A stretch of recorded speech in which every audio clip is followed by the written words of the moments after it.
ছেলের বায়না যে ছাদে এখন স্নান করাবো, তো ভালোই রোদ্দুর আছে এখন, এখন এই ছাদেই তেল মাখাবো, ছাদেই স্নান করাবো। দাঁড়াবো, এখন না, এখন না, এখন আগে একটু তেল মাখিব। এখন ছেলেকে ভালো করে তেলটা মাখিয়ে নিই, যেহেতু শীতকাল পড়ে গেছে।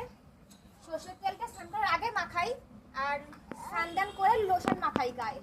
তা কাকা একটু হাই করো, বলো লাইক করে দাও।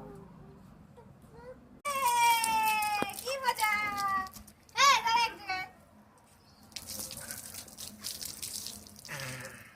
আমার ছেলে কিন্তু স্নান করতে খুব ভালোবাসে, সে গরম হোক